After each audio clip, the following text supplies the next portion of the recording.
Welcome to Grattan Township, a community not unlike many found in rural western Michigan,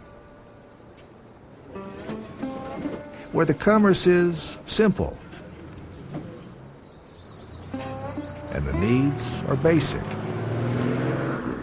But for the engineers and technicians testing the 2002 Chevrolet Z06 Corvette, Grattan?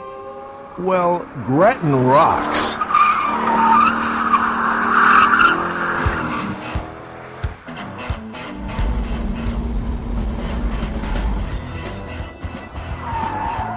Well, we've just completed our first session of 24 hours. We have just a little shy of 1 hour done. And so we've come in, we're out of gas, so we'll be refueling, we'll be checking engine oil, checking brake pad wear.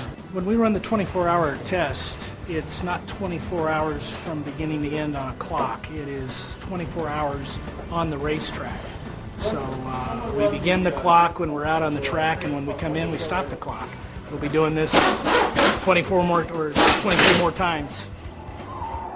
We've been doing ride height changes, shock changes, we've alignment settings, we've been playing with camber, toe, so we've been doing a lot of changes to help the car come off the turn much better. So the faster you put the power down, the faster you go down the straightaways. There are people that do drive like this. There's the weekend warriors, and this particular car has been designed to, we basically are saying, hey, you can buy a car, you can take it right out of the factory, right out of the box, and take it out and race it.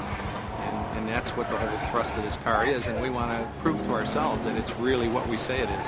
With what we have in 2001 with the Z06, we really have the highest horsepower engine that has ever been in a Corvette in its whole life, and we're talking about almost 50 years here. With 2002, it clearly is carrying on that tradition, and it will be the absolute fastest Corvette ever produced. It'll be the most horsepower ever in a Corvette. We've had several tests that have been over 400, 405, 406, something like that. So based on our last rounds of tests, it looks like we may have a solid 400 horsepower, 400 foot-pound torque engine. At the end of 2 weeks here, we'll have a total of 24 hours of track testing, and I expect this powertrain to survive and perform flawlessly.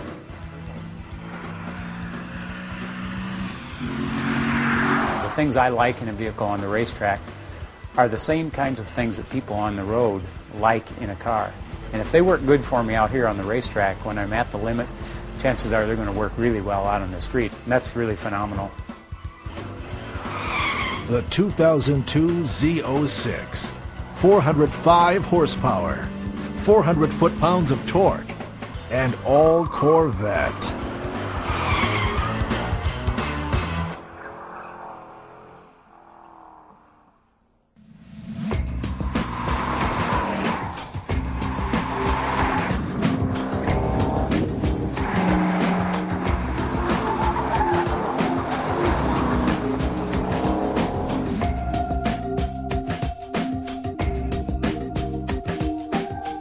Hi, I'm Rick Baldick, brand manager for Corvette. And I'm Dave Hill, chief engineer for the Corvette. And we'd like to welcome you to the Corvette family. Whether this is your first Corvette or your 21st, congratulations on joining the thousands of enthusiasts who have made Corvette America's favorite sports car for almost 50 years. We've sold more than 1 million Corvettes since they were introduced in 1953, and we're proud of our quality and our heritage of performance. This Z06 has a special heritage all of its own, born out of the legendary 1963 Stingray. The Z06 package was intended to make the Stingray race-ready right out of the showroom, and the 2002 Z06 is built with the same concept in mind. Corvette has won the J.D. Power Appeal Award in the premium sports car segment for the 4th consecutive year in 2000. And the highly prestigious J.D. Power Initial Quality Survey Award in the premium sports car segment. Now that's one we're really proud of. You know, we do our best to make the Corvette better and stronger each year. Corvette goes through some of the toughest durability testing in the industry, including 250 miles of autocross testing and 24 hours of road course testing at competition speeds. Then there's the wide open throttle test, in which we drive the car at its top speed of 175 miles per hour for 1 tank of fuel. all to make our Corvette the best performing and most durable sports car we can produce. Now, you don't want to do any of those on the road, but with the Z06, feel confident to try them on the track. Like those of us involved in producing the Corvette, owners have a passion for this car unlike any other vehicle. So at Chevrolet, we continue to push the envelope to bring you one of the world's finest high-performance sports cars. The Z06 is the epitome of our efforts. The technology that goes into Corvette is some of the most advanced in the industry. So we encourage you to watch this video to find out what makes the Corvette the performer it is and how you can utilize its technology to enhance your ownership experience. We'd like to thank you for choosing the Corvette Z06. You can be confident that you have the commitment of the entire Chevrolet organization behind you. And we're confident you'll be surprised and delighted by the Z06, whether you're on the road or on the track. Now, enjoy the program.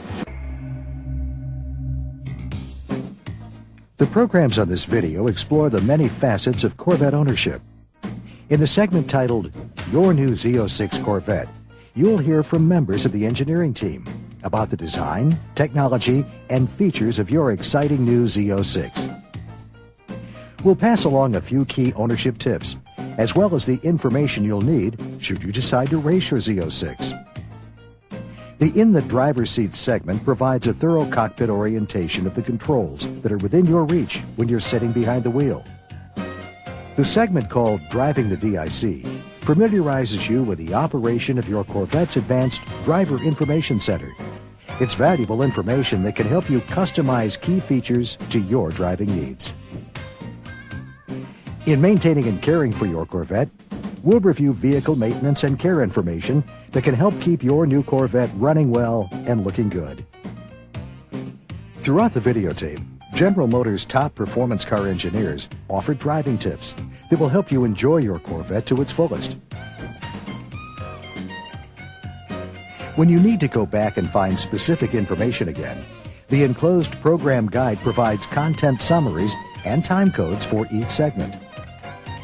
Now, enjoy the program, and most of all, enjoy your new Corvette.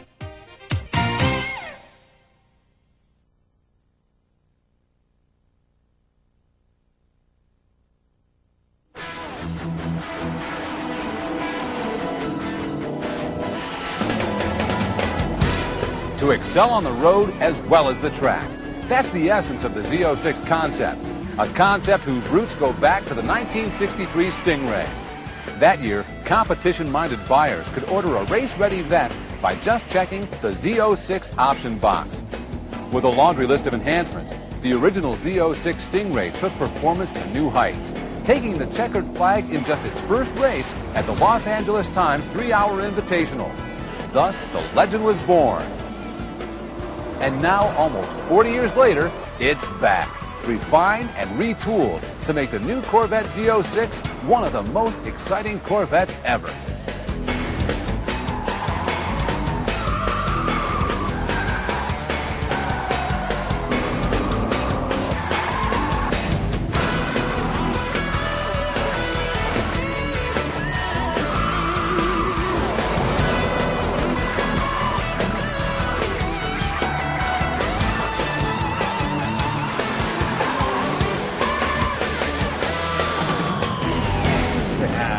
Incredible.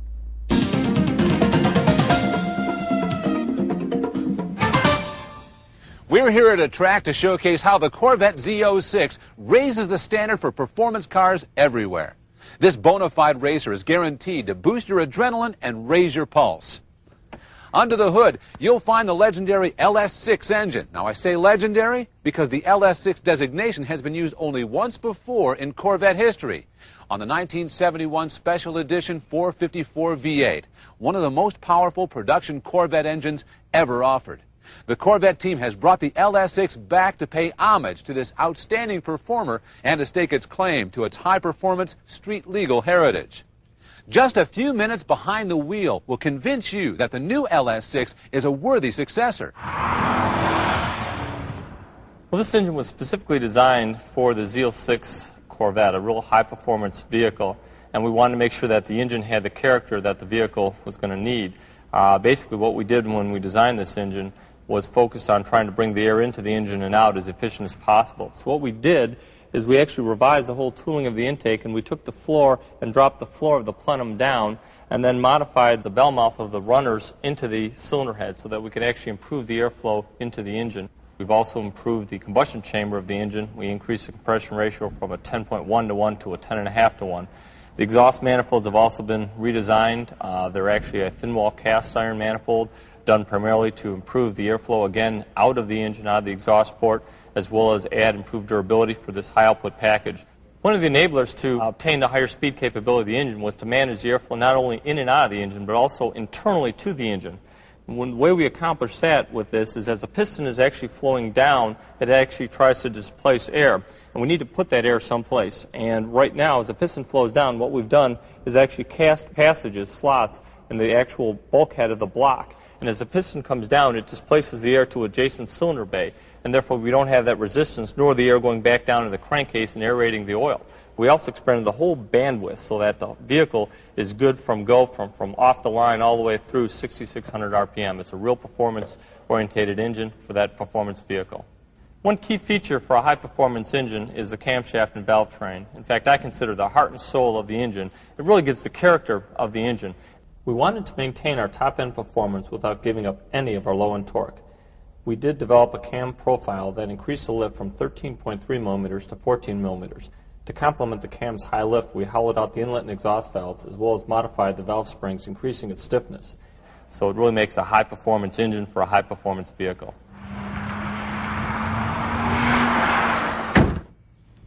A fitting complement to the LS6 engine is a new state-of-the-art titanium exhaust system. Titanium has an extraordinary strength-to-weight ratio and is extremely temperature resistant, which is why it's found in jet engines and high-performance military aircraft. And because titanium is approximately 40% lighter than stainless steel, using it in Z06's exhaust saves nearly 18 pounds. Titanium's anti-corrosive properties are also very good. In fact, the mufflers on your Z06 will outlive their stainless steel counterparts. And speaking of mufflers, Z06 includes a completely new muffler design.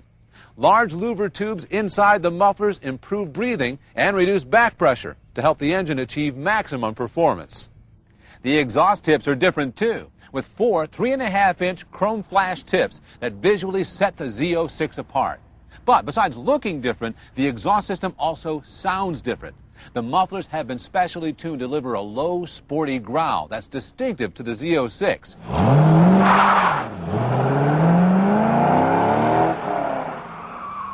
In keeping with its sporty and distinctive nature, the 6-speed manual transmission on your Z06 is specially geared to provide more aggressive launch and acceleration through the gears. It also includes a temperature sensor to safeguard against extreme thermal stresses. The transmission is located away from the engine, back here, just ahead of the rear axle. A prop shaft runs through a structural center tunnel, connecting the transmission to the engine. To handle the high torque of the LS6 engine, the rear axle has been strengthened and the clutch redesigned. The clutch has higher clamping capabilities to smoothly transfer the higher power outputs. At the same time, it requires less pedal effort to engage, a benefit you'll appreciate on the track and in stop-and-go traffic. An interesting fact about Corvette's powertrain is that beyond just generating a lot of power, it enables the structure's tunnel configuration to literally serve as the backbone of the car, which contributes to the vehicle's excellent rigidity. And by putting the transmission in the rear, Corvette engineers were able to achieve a 51-49 front-to-rear weight distribution, a big factor in Corvette's world-class handling capabilities. Finally, the rear-mounted transmission design allows for plenty of space for driver and passenger footroom, which you'll appreciate every time you take a long trip.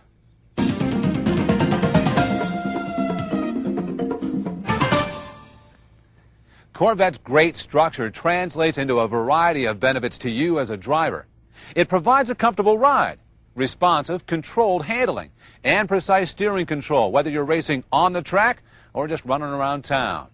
The structure starts with a full-length perimeter frame that acts as the foundation for the rest of the car. You can see the structural transmission tunnel running through the center. The side rails provide rigidity, but are still lightweight despite their size. That's because they're hydroformed, molded from the inside by ultra-high pressure water injection. Innovative manufacturing techniques and materials are found throughout the car. Take the floor pan. It's made of balsa wood, covered by composite material. Balsa wood is very light, and when you sandwich it between high-strength composite material like this, you get a strong, lightweight, structural component that also helps absorb noise and vibration. The same commitment to advanced engineering technology that went into Corvette's body structure is also very evident in its exterior design and styling. The classic Corvette design cues are prominent, and the .31 coefficient of drag makes it one of the sleekest sports cars available.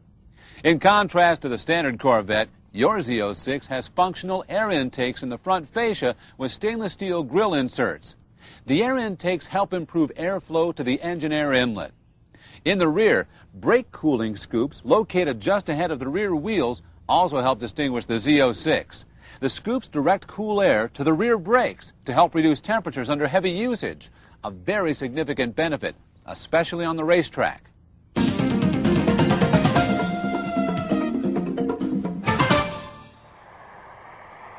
A well-designed, competent chassis is essential to ensuring that your Z06 stops, turns, and holds the road, as well as it accelerates. Starting with the tires, great attention was focused on all aspects of the suspension to make sure that the Z06 was up to the challenges of the road, as well as the track. The Z06 features specially designed and engineered Goodyear Eagle F1 supercar tires. To minimize tire mass, Goodyear went with a non-extended mobility design, which resulted in a weight savings of over 23 pounds. Plus, the unique tread configuration and the extra width of the tires combined to make the Z06 handle, brake, and ride like an enthusiast's dream. The Z06 is the first Corvette that we've ever produced that is capable of producing over 1G lateral acceleration. There's a lot of things we did in the chassis that contribute to that. The most important thing, of course, is the tires. We got 4 tires on the ground with about this much contact that's all between the tire, or all between the car and the road. This is the tire that we use on the base Corvette and our current Z51 suspension. This tire is a run-flat tire. It's a directional tire.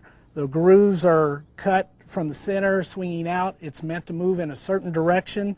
As it goes through, it takes the water from a wet road and displaces it sideways, gets it out from underneath the foot. For the Z06, we cared about the extreme enthusiast. That guy wants to go, and he wants to go fast, and he wants to corner hard. So we needed a new tire that had even more capability than what we had in our present Corvette. We designed a tire that will have an even higher level of performance. It is an asymmetric tire instead of a directional tire. By that we mean the tread pattern is different on the outside of the tire versus on the inside of the tire.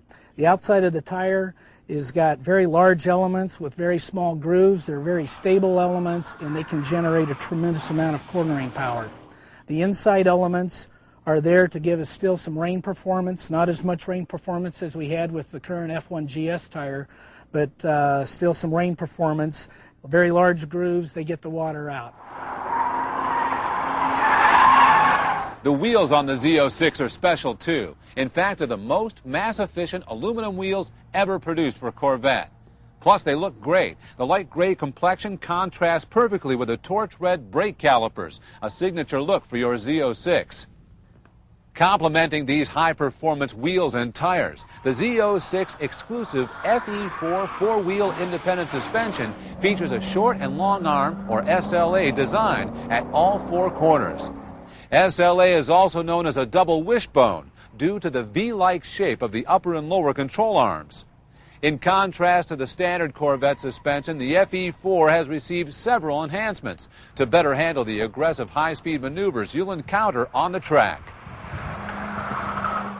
To get the most from the tires, we developed a specific suspension for the Z06. The first thing we did was increase the static negative camber alignment, both in the front and in the rear. We added camber by negative ½ degree, both front and rear. The next thing we did was try to keep the body from rolling as much. We increased the front roll bar stiffness, and we also went to the rear and increased the rear spring stiffness.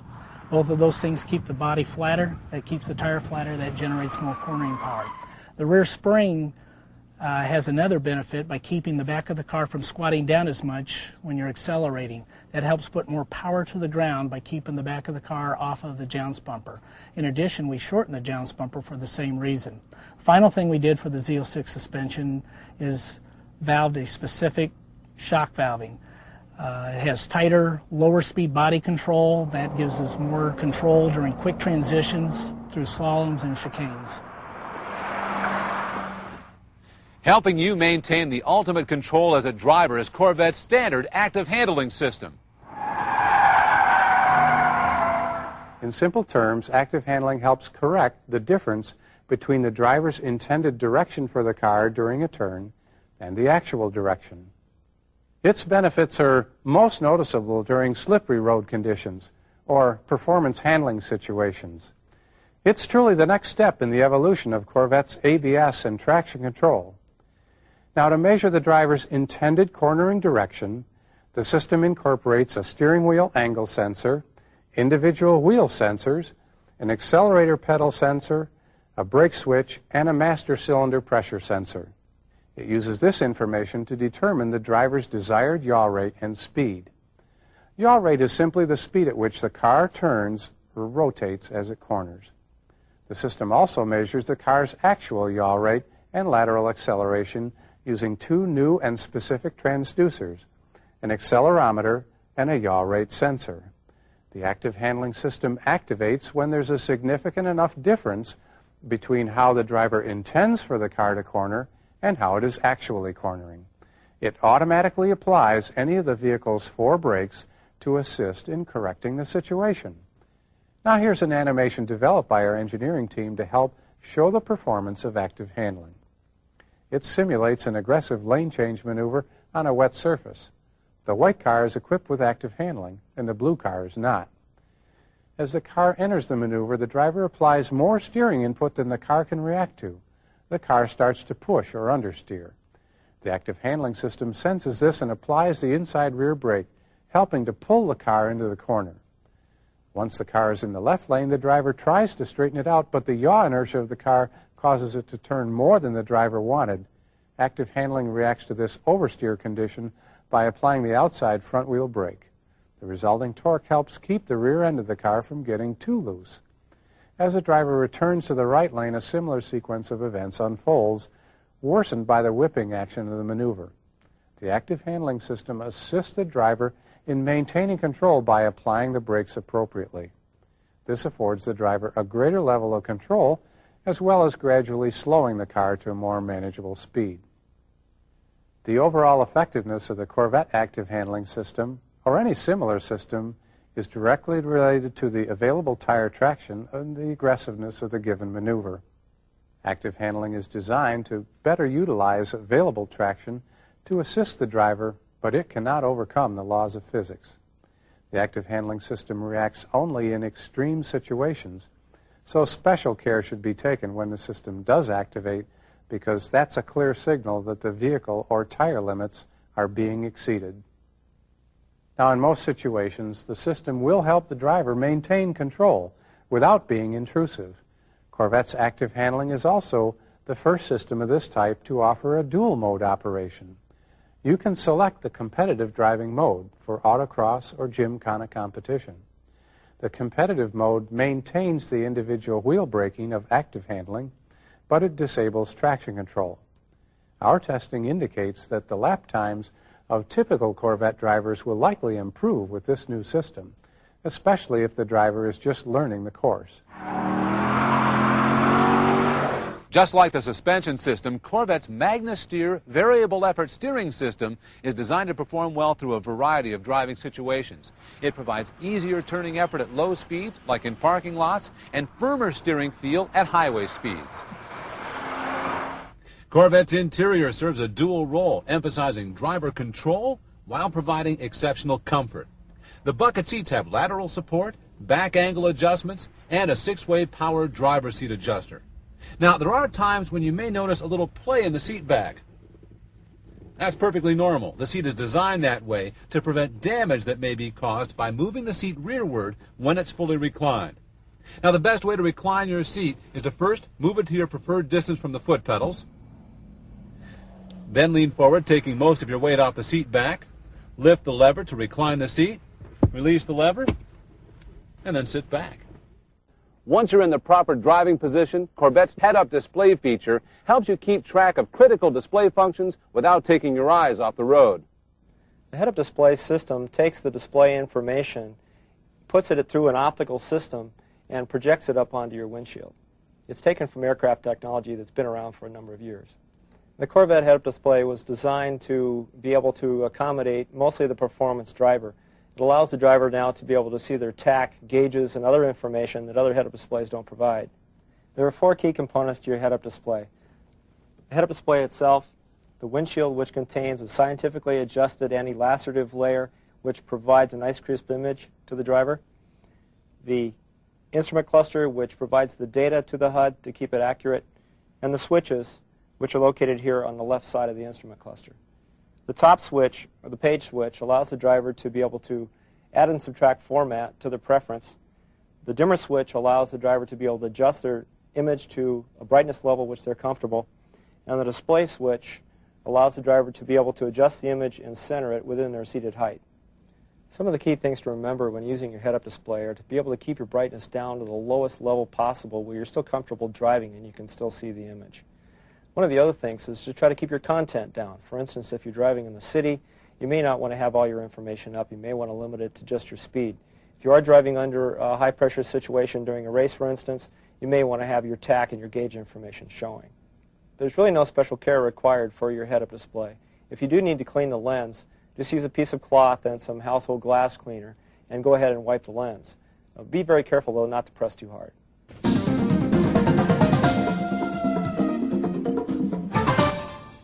In addition to finding ways to improve the performance of your Z06, Corvette engineers looked for ways to reduce its mass. We based the Z06 on the hard-top body style because it is the lightest and stiffest of the Corvette models. For the Z06, we looked to expand that advantage by taking additional mass out of the car. The reason for that is the power-to-weight ratio is a large determiner of racetrack performance, also on the drag strip. But in addition to just that, taking weight out of the car helps the other elements of track performance, braking, absolute cornering, and also transients, where you're changing from one direction to another. Having a lighter car enables that performance. We looked all around the car to make mass reductions wherever we could. The non-EMT tires take out a significant amount of mass. The first mass production titanium exhaust system takes out another large amount of mass. And then we looked all around the cars for small mass changes like thinning up the glass a little bit in the back. The windshield is a little thinner than the other Corvette models. And even the battery is a new technology to help take weight off the front end of the car.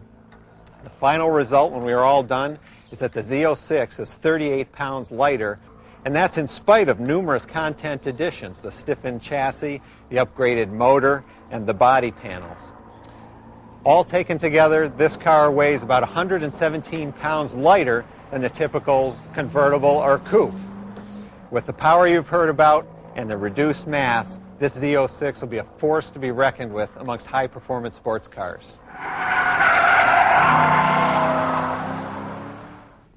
I hope you've enjoyed this brief overview of your new Z06 Corvette. In the upcoming segments of this tape, you'll learn a lot more about key features and operations. You'll learn how to set your Z06 up for competitive racing and how to maximize its performance on the track. Whether you drive in competitive events or just around town, you'll see that Corvette is designed to give you the best possible driving experience. Enjoy the rest of the program, and thanks for watching.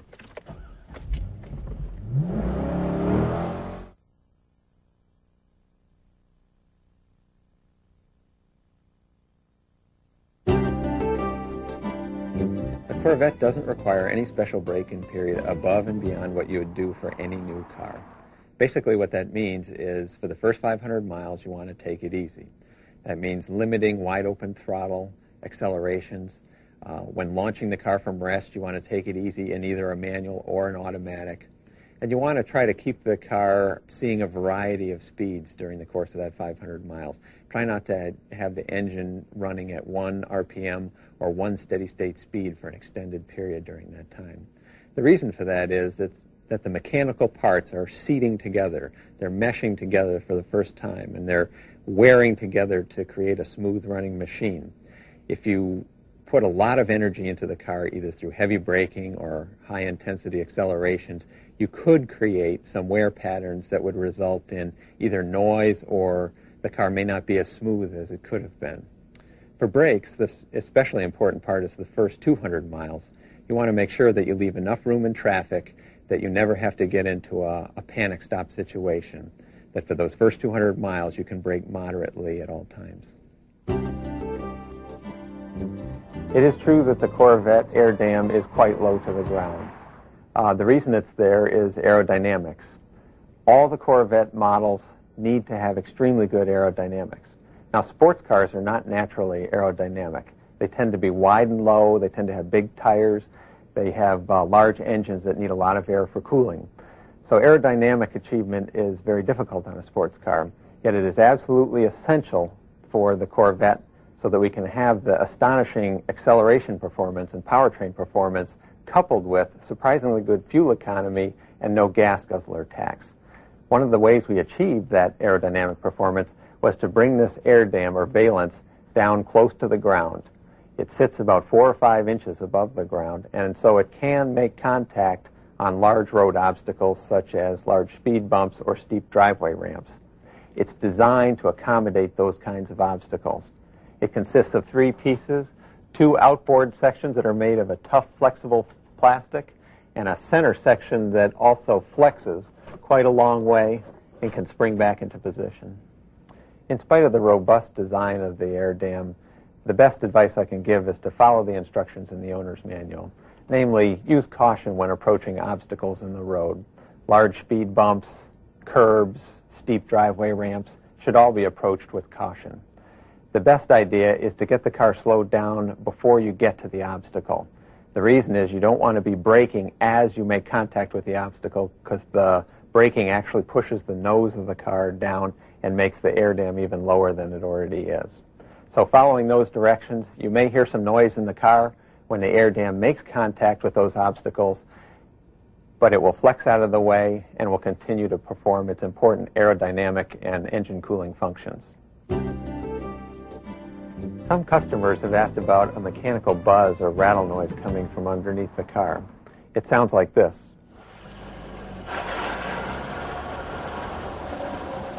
This noise is not an indication of a problem. It's a characteristic noise inherent in the driveline configuration of the Corvette.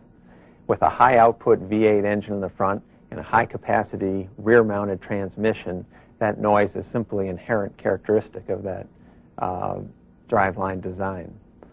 The Corvette's driveline has been designed to be as powerful, lightweight, and simple as possible, and therefore as reliable as we can possibly make it.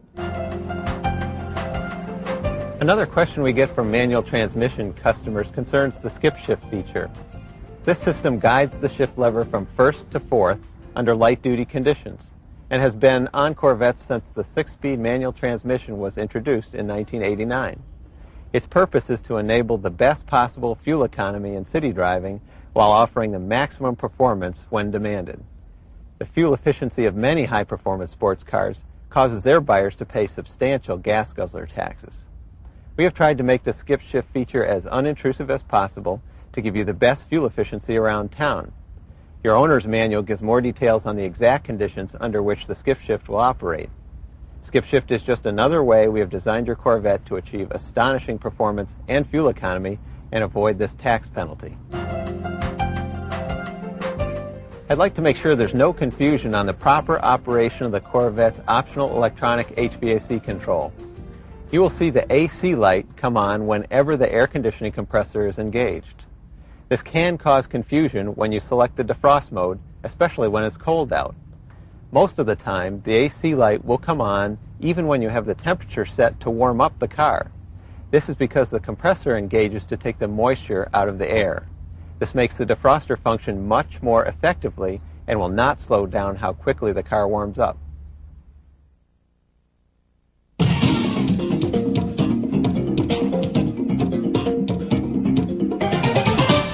When I get into a Corvette to take a drive, what I like to do first is get myself in the right position for operation of the pedals and the steering wheel. It's most important that when you're pushing on the brake pedal that you have your knee bent. In order to get in the position so that you have a bent knee when you're braking, I like to reach to the floor pan, and if I can get my toes to the floor pan comfortably, then I'm close enough to the brake pedal. In this case, I'm too far away, so I move myself up to where my toes are comfortably on the floor pan. That way, when I'm pushing on the brake pedal, I'll have a bent leg and I can get good leverage on the brake pedal in case I need it for an emergency stop. The second most important thing is to have good control of the steering wheel. I like to be in a position where I can comfortably lay my hand over the steering wheel so that when I'm steering, I've got good leverage on the steering wheel. In this case, I'm too far away, so I'll bring the back up just a bit so that I can get nice, comfortable reach on the steering wheel.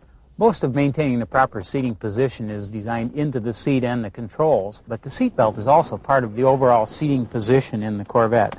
The seat belt buckle moves with the seat, so that it's always in the right position to buckle up the seat belt and give you the most control. Then if you're driving the Corvette in a more sporting manner to get additional control, you can use what we call the cinch feature. Pull the seat belt out all the way and allow it to ratchet back in, and that locks it in position to really hold you well in the seat.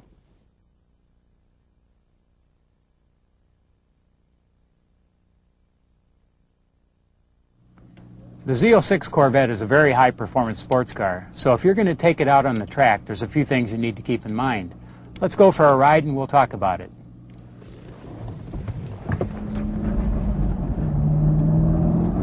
Probably the most important thing to remember when driving a really high-performance car like the Z06, a car with this much power, powerful brakes, very sticky tires, is being absolutely smooth. Smooth when getting on the brakes, smooth when applying the power, because there is so much power that you can easily spin the rear tires when you go to wide open throttle. So everything needs to be done smoothly.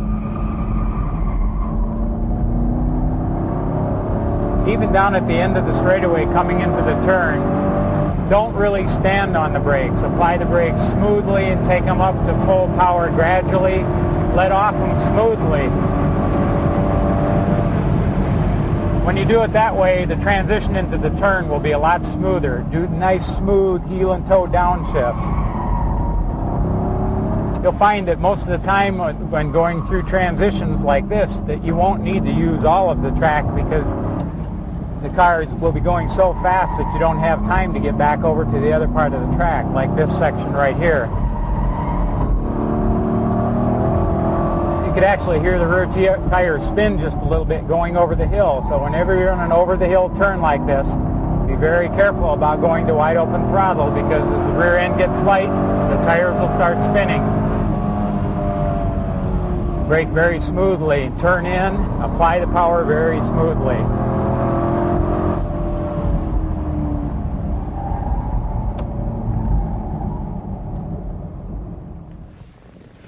Was that fun or what?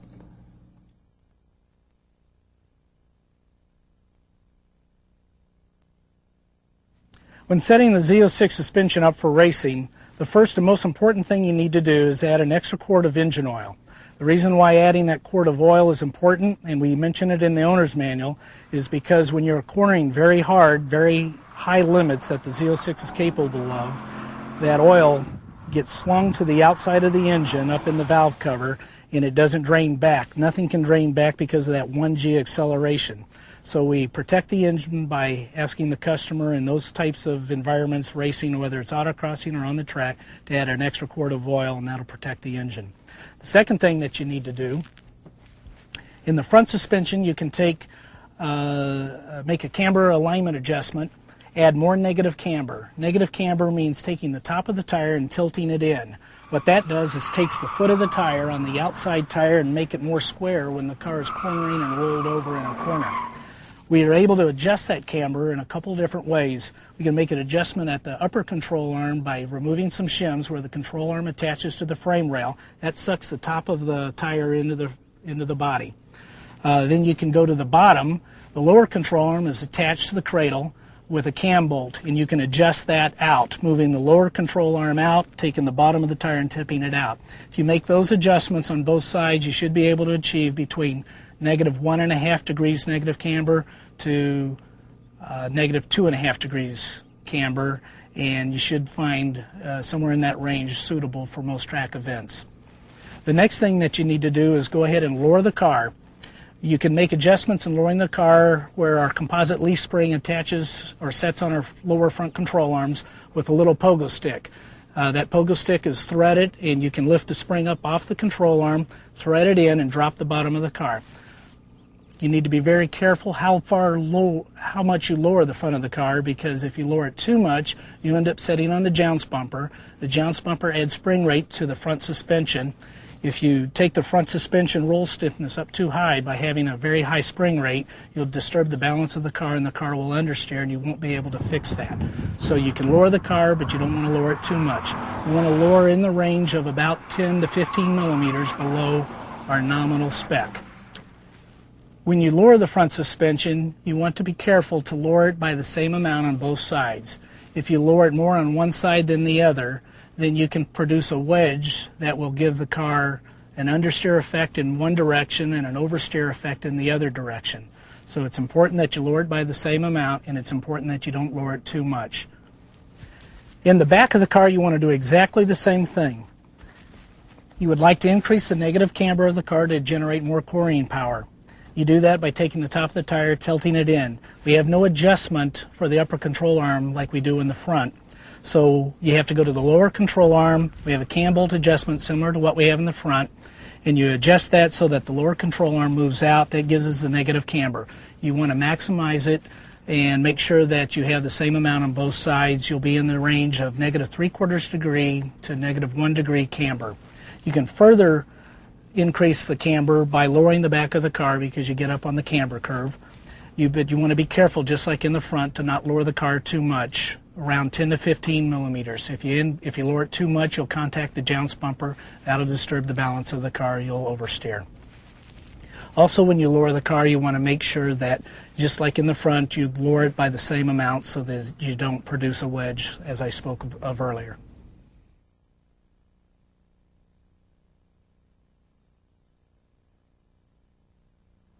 GM Racing has worked with Corvette production engineering to develop heavy-duty parts for the Corvette to compete with. We offer a suspension kit that improves the handling of the car. The suspension kit includes front and rear anti-roll bars that have a higher roll rate to improve the handling of the car, as well as higher rate front and rear springs. Also, we have front, upper, and lower control arms that have higher durometer bushings to improve the handling and durability of those components. Also included in the kit are adjustable steel drop links that are used to adjust out any preload in the suspension. Along with that, we have specially tuned Sachs production shocks that match the tuning of the suspension kit to work with racing tires on the car. We also offer a manual transmission oil cooler kit to improve the durability of that part under the strains of competition. For the ultimate in braking performance on your Corvette, we also offer street track pads, front brake pads. These pads were specially tuned and chosen for the Corvette to get the most out of your car. They are meant more for the racetrack than they are for the street because they do give off slightly more dust and slightly more noise than the pad that comes stock on your car. The Corvette has a long and successful heritage in racing. To help continue that heritage, we are offering these heavy-duty parts through the GM Performance Parts catalog. In 1999, a Corvette with these parts won the SCCA National Touring 1 Championship at Mid-Ohio. We've also won a number of races in Showroom Stock Professional Series both last year and already this year.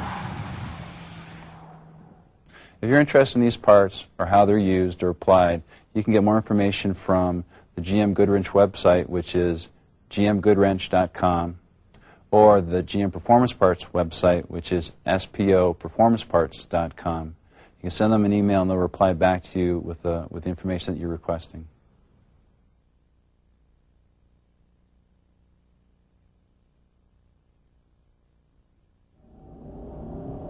Sitting in the driver's seat of your new Corvette can be an exhilarating experience. With a powerful V8 engine and long hood line in front and the high-tech cockpit-style interior surrounding you. There's an entire array of instruments, gauges, and switches that fall within your reach.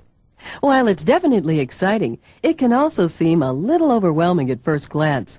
That's why in this segment, we'll show you how to operate all of these controls to help you feel more comfortable when you're driving Corvette. All Corvettes are equipped with a standard remote keyless entry system. Press the unlock button once to unlock the driver's door and twice to unlock both doors. Pressing the lock button once locks both doors. Your key fob also has a remote release for the rear lift glass on coupes or the trunk if you own a convertible or Z06. Finally, the system features a button you can push to trigger the alarm in the event of an emergency. You should also note that there is no longer a lock cylinder on the passenger's door. Your key can still be used to unlock and lock the car from the driver's door. Once you're inside your new Corvette, you'll see that the cockpit is ergonomically designed for easy use. The layout allows you to check gauges at a glance, and the controls are within close reach. On the driver's door panel, you'll see the power window and door lock controls and outside rear-view mirror adjusters. The express down window feature is activated with a quick tap of the auto button. If your Corvette is equipped with the memory option, the controls are located on the driver's door as well. The memory feature will store and recall settings for the driver's seat, outside rear-view mirrors, and the audio system, so different drivers can quickly adjust the settings to where they want them. The very first time you program the memory feature, you'll need to quickly tap the correct button to identify yourself. Following that step, and for all future reprogramming, simply adjust the driver's seat and outside mirrors to where you'd like, and press and hold your memory button. Program your audio presets after you've completed the first 3 steps. Any future audio changes that you make while driving will be stored automatically. You can use Memory 1, Memory 2, or both 1 and 2 together to program settings for up to 3 different drivers. The light above the selected button will glow steady for 1 second and then flash once the settings are programmed. To recall your settings after someone else has driven the vehicle, either remotely unlock the car with your key fob or simply press your memory button. The light above the button will flash until the correct settings are achieved. It will light solidly for a few seconds once the necessary adjustments are complete. It's important to note that if you drive away before your memory settings are completely recalled, the full adjustments may not occur due to a safety feature that prevents changes while the vehicle is in motion. The turn indicator, cruise control, and headlamp controls are on this stock within easy reach of your left hand. You will hear this chime if you left the turn indicator on for more than 3/4 of a mile. This lever allows you to adjust the position of the steering column. Pull the lever toward you, adjust the steering wheel up or down, and then release the lever to lock it in place. The remote hatch release button is located below and to the left of the steering column. The control buttons for the available head-up display feature are located here, to the upper left of the steering wheel. To adjust the display, hold down the page button for a moment to scroll through the various combinations of speed, gauges, and tachometer. This switch allows you to adjust the height of the projection. The dimmer switch adjusts the brightness.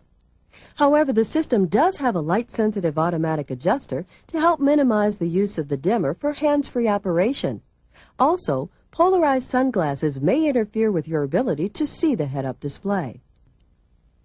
The instrument panel gauges, including engine coolant temperature, oil pressure, tachometer, speedometer, voltmeter, and fuel, are easy to read at a glance. An airbag deactivation switch allows you to disable the front passenger airbag when carrying a child in a rear-facing child restraint. See the owner's manual for more safety information. The Driver Information Center, or DIC display, is located at the base of the instrument cluster. The DIC control buttons are to the right. We'll cover using and programming the DIC in the next segment. Some of the controls that you'll probably operate the most are the ones on your sound system. It includes several features that make it easy for you to enjoy. To set the clock, first press and hold the hour button and then the minute button until the correct time appears. Your Corvette audio system is equipped with Speed Compensated Volume, or SCV, which will automatically adjust the volume to compensate for increasing road and wind noise as you drive. Simply set the volume knob where you want it, then adjust the outer ring. Each notch on the control ring allows for more volume compensation. If you don't want SCV, move the ring all the way down. You can use Tune or Seek to adjust the radio stations. If you hold the Seek button in for 2 seconds, you'll see the word Scan appear on the audio display. The radio will then scan through all of the available stations, stopping at each one for a few seconds. Press Seek again to stop scanning. The numbered push buttons allow you to set your favorite stations. Simply tune in a station, and if you prefer, select an auto tone setting to best suit the programming like this. Then press and hold one of the numbers until you hear the sound mute. The station is then programmed. Your stereo will accommodate 6 AM and 12 FM presets between FM 1 and 2. Use the P-Scan button to scan your pre-selected stations. See your owner's manual for detailed information on the features and operation of your Corvette's standard CD player. Your new Corvette features retained accessory power. With this system, your stereo and power windows will continue to work for up to 15 minutes after the ignition is turned off and the doors remain closed. If a door is opened, the power will be turned off. The climate controls are located below the audio system. Refer to your owner's manual for a complete description of the features and operation of the electronic dual-zone climate controls. With the electronic climate control system, you may notice times in colder weather when the air conditioning light comes on, even though you have selected the defrost mode. This is because the compressor engages to help take moisture out of the air. It will not slow down how quickly the interior of the car warms up. Your Corvette is equipped with a standard active handling system. The control switch is located on the console near the shifter. Each time you start the car, active handling is automatically engaged. If you wish to turn off active handling and traction control, press the button momentarily. The mode change will be displayed on the Driver Information Center. Press the button momentarily again to turn the systems back on. You can enter the active handling competitive driving mode at any speed. Press and hold the active handling control button for more than 5 seconds. The DIC will confirm the mode change to competitive. To exit the competitive mode, press the active handling button momentarily. There's also a cup holder, ashtray, cigarette lighter, and a lockable storage compartment for tapes, CDs, sunglasses, or other personal items. Inside the storage compartment, you'll find the fuel filler door release and an auxiliary power outlet for cellular phones or other electronic accessories. There's also an indentation in the front of the console for the power wire, in case you need to close the cover. By now, you're probably feeling more comfortable with the layout of the cockpit. As you can tell, the interior is designed to be easy to use. That's so you can focus on taking your Corvette driving experience to the next level.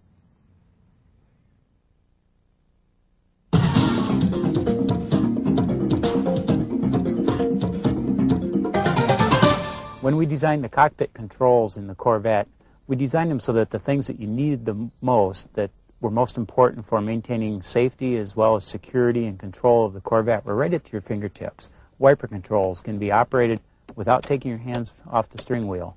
The turn signals can be operated without taking your hands from the steering wheel. Flash to pass or bright and dimming the headlights can be done all with your hands right on the steering wheel.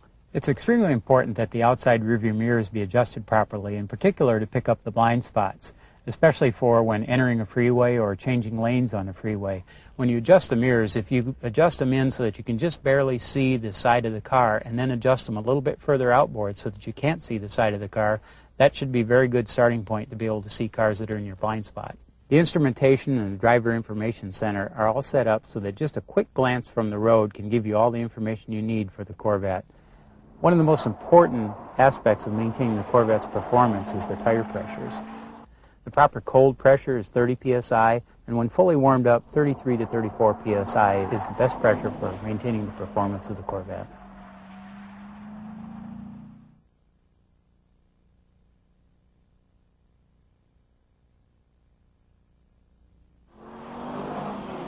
Over the years, Corvette has earned international acclaim for offering modern and innovative technology. Now, some people may assume that its high-tech components are all strictly performance-related.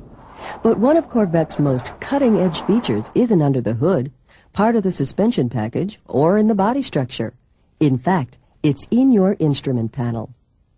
The Driver Information Center, or DIC, is one of the most important features of your new Corvette. It displays information about how your vehicle is functioning and alerts you if there's a system problem. It also allows you to program features that make it easier for you to use and enjoy your Corvette every day. In this segment, we'll cover some of the DIC programming steps that you'll use the most, starting with the fuel button. It displays average overall fuel economy. Press it again to see instantaneous fuel economy calculated for your specific driving conditions, and again for range, which is the remaining distance you can drive without refueling. If the range is less than 30 miles, the display will read range low. The Gauges button steps through a variety of information each time you press it: oil pressure, oil temperature, coolant temperature, transmission fluid temperature, and battery voltage. The Trip button also scrolls through several functions. It offers 2 trip odometers and a stopwatch function. It will also calculate your average speed. See your owner's manual for more details. The Trip button will also display an estimate of the engine oil's remaining usefulness. When the remaining oil life is low, the system will alert you with a Change Oil Soon message. When the oil life is down to 0, you will receive this message: Change oil now. When you see this, it's important that you change your oil as soon as possible. Following the oil change, you will need to reset the oil life reminder. Here's how. Press the Trip button so that the oil life percentage is displayed. Press Reset and hold it for 2 seconds. The word Reset will appear. Then, Oil Life 99%. You must reset the oil life monitor yourself after each oil change. It will not reset itself. The DIC Options button allows you to set functions like the alarm, door locks, and seat settings that you prefer. Your Corvette is equipped with a standard anti-theft alarm.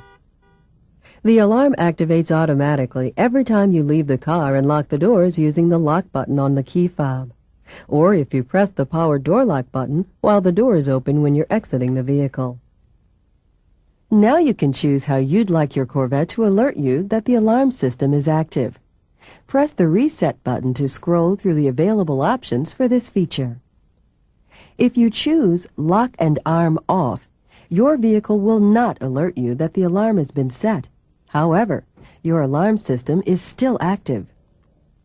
Once you have the setting you prefer, press the Options button again to store the setting and move to the next category. The Alarm category in the Options menu allows you to choose how your theft deterrent system will react if someone does try to break in. You can program it to activate the horn or both the horn and the lights. When you select the Approach Lights On function, the fog lamps, front turn signal, rear backup, and courtesy lamps will come on as you unlock the car with your remote. This function is designed to help you feel more secure when returning to the vehicle at night or in dark parking garages.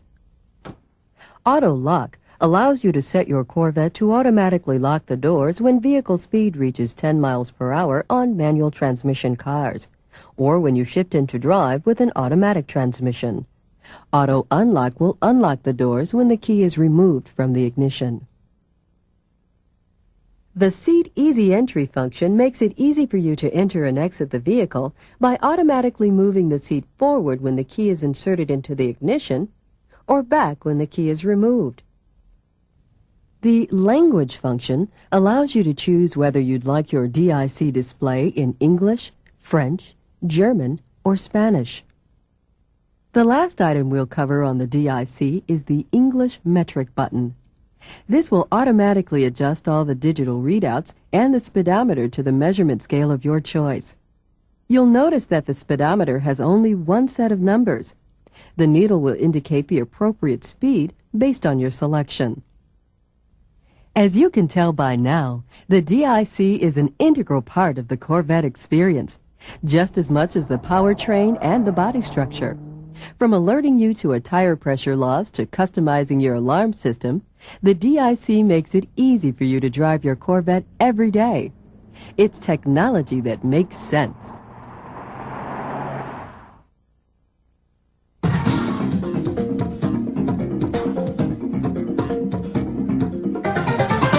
For most competitive driving situations, the classical 9 and 3 or 10 and 2 positions on the steering wheel are really the best. The responsiveness of the steering on the Corvette is so good that even the tightest turns through the slaloms on a gymkhana or an autocross or on a racetrack can be negotiated without needing to take your hands from those positions. And on the open road, that really works best too, because you still have the availability to use the controls at the tips of your fingers with your hands in those positions. A good tip for the manual transmission is to remember that the shifter in neutral gate always centers itself in the 3-4 position. That way, when you're completing a shift and don't want to take your eyes from the road, if you use a light touch on the shifter, you can feel it go into that center position. You always know where you are without having to take your eyes off the road. When braking at the end of a straightaway before entering the turn, unless you're really proficient at heel and toe downshifting, it's best to do your braking first and then do the downshift just before entering the turn to avoid changing the balance of the car. The brakes on the Corvette are really so good that you don't need the additional braking of the engine. After completing a shift, it's best to move your left foot over to the dead pedal. That way you can use your left leg to brace yourself during cornering maneuvers and really hold yourself tightly in the seat to give you the best control. Only move your foot back to the clutch when you need to do another shift.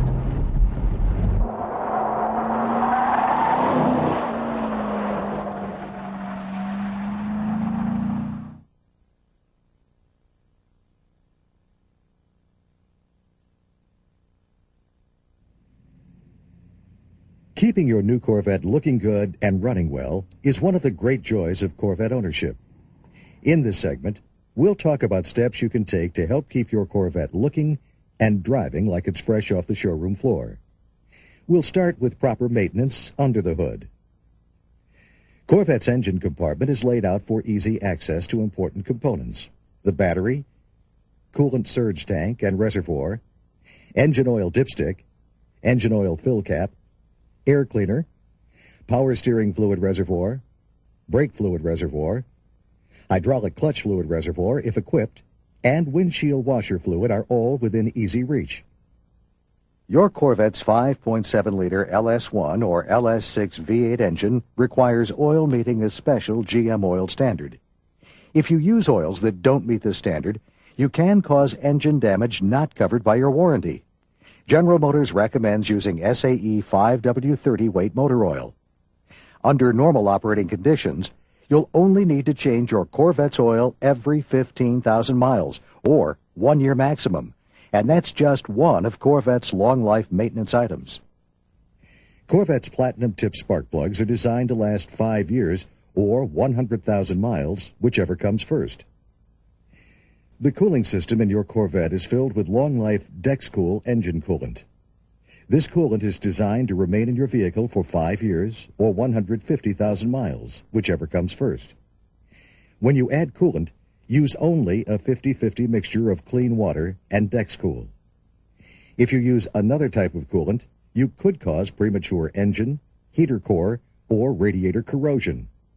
In addition, the engine coolant will require changing sooner. Another important maintenance item for you to check regularly is tire pressure. When the vehicle is stopped, use a high-quality pocket gauge to check the pressure once a month. It is important to regularly check tire pressure because, as you can see from this example, you might not be able to tell if your tires are properly inflated simply by looking at them. In the case of tire punctures, Your Z06 comes with a GM tire inflator kit, located in the back in the bootleg pocket. The kit includes a squeeze bottle filled with a non-flammable latex compound, a nozzle that attaches to the tire valve, and a mini air compressor with a 12-volt adapter. The latex sealant has a shelf life of about 3 years, so you'll need to replace it at that time to make sure it's fresh when you need it. To inflate the tire, just follow the directions on the kit. Squeeze the contents of the bottle into the tire. Use the compressor to inflate the tire to 26 psi. Then, drive the car for about 10 minutes to cure the latex and seal the leak. After 10 minutes, stop and check the tire for leaks. If none are found, inflate the tire to 30 psi, the recommended pressure. Keep in mind that this is just a temporary fix. You'll want to get the tire repaired by a service center as soon as you can. Until then, speeds up to 50 miles per hour are acceptable. These are several of the most important routine maintenance procedures that will keep your Corvette in top operating condition. Be sure to consult your owner's manual for complete maintenance schedules. It's also recommended that you go to your Chevrolet dealer for all of your service needs. You'll get genuine GM parts and GM trained and supported service people. Your Corvette dealer knows your vehicle best.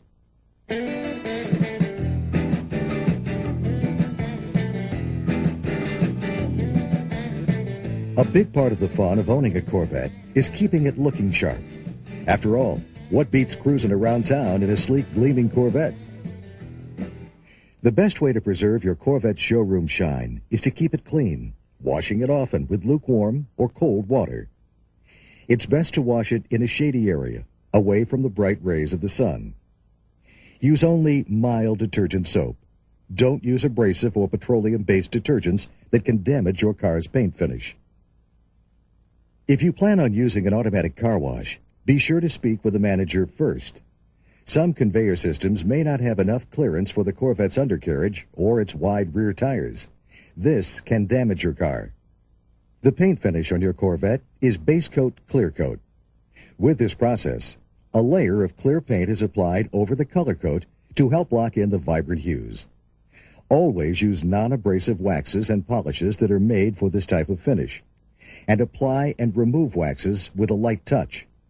Machine compounding or aggressive polishing on a base coat clear coat paint finish may dull the shine or leave swirl marks.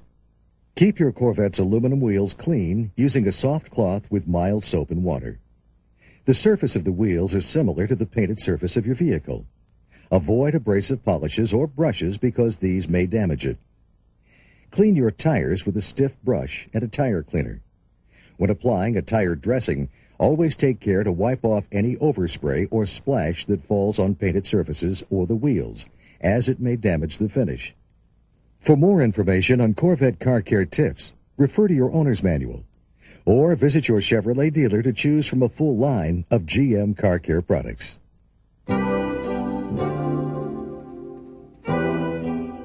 There's a lot of pride and effort that goes into keeping your Corvette looking its best. Most of your fellow Corvette owners feel the same way. That's why many of you choose to store your cars during the winter weather, rather than expose them to the harsh elements. Chevrolet doesn't make a recommendation on whether you should store your vehicle or not. Obviously, that's your decision. But there are a few steps you should follow if you do opt for long-term storage. First, choose an insulated garage with concrete floors for storage. To help keep the battery from running down, you can either disconnect the negative cable or attach a trickle charger. An automatic trickle charger, like this one available through the Corvette Museum, adds a small charge to the battery whenever it's needed. A red light indicates it's charging. A green light means it's at full charge. Starting the vehicle once a month to charge up the battery is not recommended. Running the engine at idle for a short period of time doesn't recharge the battery completely. It has to run at higher RPMs for a longer period of time. Prior to storing your Vette, you'll also want to change your oil. Oil tends to develop acids as you drive. Changing it removes them from the system. Applying a fresh coat of wax will help protect the finish during storage. And storing your vehicle with a full tank of gas will help minimize the chance of condensation forming in the fuel tanks. Finally, protect your Corvette with a car cover. When taking your Corvette out of storage, be sure to check the oil and fluid levels and replenish them if necessary. Check the vehicle for evidence of leaks and nesting creatures, and inflate your tires to the recommended PSI. When reconnecting the battery, lightly wire brush any oxidation from the battery terminal and post before reattaching the negative cable. These are just a few of the most common storage tips. For more specific information on long-term storage for your area's environmental conditions, consult with your Chevrolet service technician. From routine maintenance to cleaning, keeping your Corvette in the best possible condition now will help ensure that you'll still be enjoying it for years.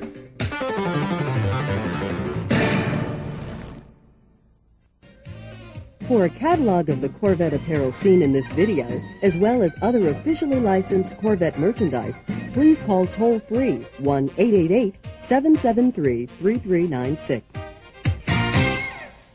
For additional information, check out these resources, which are endorsed by Chevrolet. The National Corvette Museum in Bowling Green, Kentucky, was established to celebrate the invention of the Corvette and to preserve its past, present, and future. By becoming a museum member, you help support that mission. You can find information on membership, Corvette events, and vehicles at the museum website, www.corvettemuseum.com. For those interested in learning the high-performance driving skills race car drivers use with their Corvettes, Chevrolet sponsors 2 driving schools that feature Corvettes and Camaros. Bragg Smith Advanced Driving School, designed and run by race driver Rupert Bragg Smith, is located in Pahrump, Nevada. For information, call 775-727-6363 or visit the website at www.braggsmith.com.